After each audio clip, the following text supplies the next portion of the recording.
Hello everybody, this is Gregory with 5-Minute Catholic Apologetics, where 5 minutes of your time may get you to the divine. Today I'm recording outside the Duomo, the main cathedral in Florence, and we're going to talk about how Protestants care too much what the Pope says, and most Catholics could care less what the Pope says. Now before we begin, let's start with our prayer. In nomine Patris et Filii et Spiritus Sancti, Amen. Gloria Patri Filii et Spiritus Sancto, secutora in principio, et nunc et semper et in saecula saeculorum. Amen. Alright,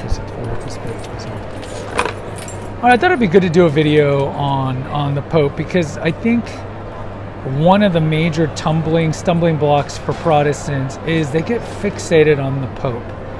The Pope's got too much power. The Pope runs the cult Catholic Church with an iron fist. The Pope's a tyrant. The Pope's the Antichrist.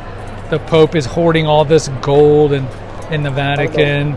The Pope is greedy and should sell all the art. We do have a video on that, on how the church should just sell its art treasures, all that it has. And so I think Protestants don't have a really good grasp of how they should view the Pope. And the majority of Catholics understand how you should view the Pope.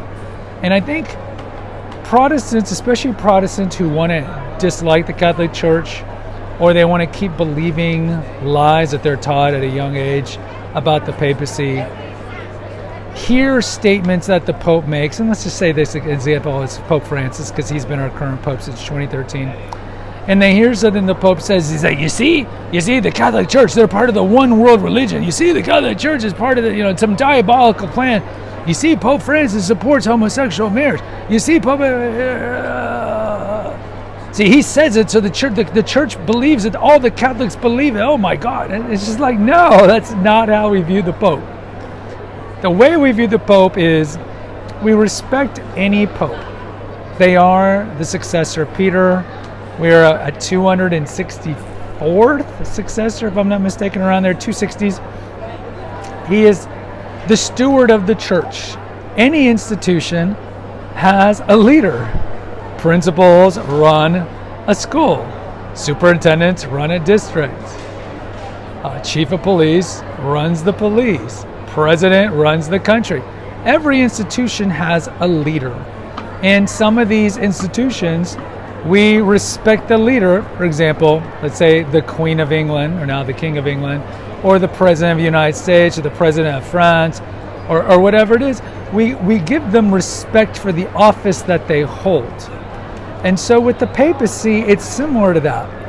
I could care less what Francis really thinks about homosexual marriage, or what he thinks about divorce and remarriage for Catholics, or what his plans are for anything. I could really care less, because his announcements, his interviews, and the 99% of things that he says don't really matter in terms of the church. Now, the mad rat trads would tell you that that is nonsense. I would tell you that they are wrong. Because look, the only time that the Pope speaks with any sort of authority from the seat of Peter ex cathedra is when he speaks infallibly.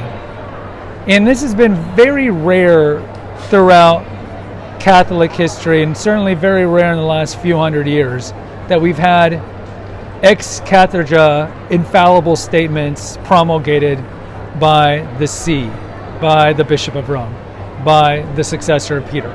So when a pope is being interviewed on a plane, and sometimes quoted correctly, sometimes misquoted, if he's being interviewed by an atheist for a secular Italian newspaper, it doesn't really matter. It doesn't really matter. He can have his opinions. Like, okay, so, Pope Francis might like Rio de Plata soccer team, or he might like Roma. Does it really matter? Doesn't matter.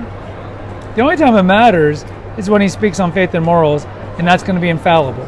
So you look, the last time we had Pope Pius IX, 1854, officially decreed the Immaculate Conception. Now, we, as Catholics, had believed pretty consistently and uniformly about the Four Marian Dogma. We have a video on the Four Marian Dogma that all Catholics must believe to be Catholic.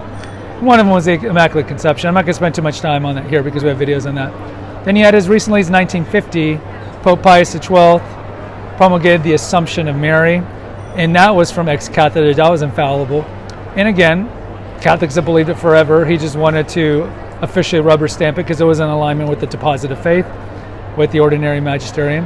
And if you look at the Assumption of Mary, his pronouncement is very short. It's like at the end of Mary's earthly life, she was taken up to heaven. It's like 2 sentences. And he doesn't even say if she died or did not die. We have a video, did Mary die before she went to heaven? And that's pretty much it in terms of ex cathedra statements from the Pope. So even when Pope John Paul II talked about female priests, how we're never going to have female priests. I was in Ordinatio Sacerdotalis, I think, in the 1980s.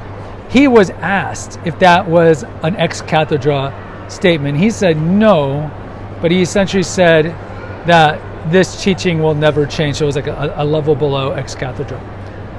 So, in closing,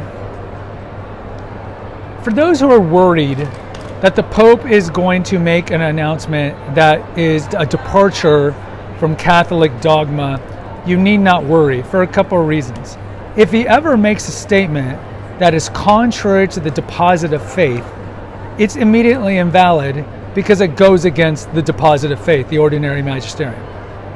And secondly, so even let's say you have someone like Pope Francis, let's just say Pope Francis, of course the Mad Ratchet, of course he thinks this, but let's just say he wants to allow homosexual marriage. Let's just say he wants. He knows that he cannot pronounce that ex cathedra because it goes against the deposit of faith. So he's not even going to bother doing it because it'd be immediately invalidated. Even if 90% of the Curia supports him, it doesn't matter, he can't say it. And secondly, and this might be more of a naive Pollyanna view of it, but the Holy Spirit protects the popes from speaking ex cathedra in error. We did have a pope, John the 22nd, who did believe in teachings that were contrary to the deposit of faith. We have a video on this.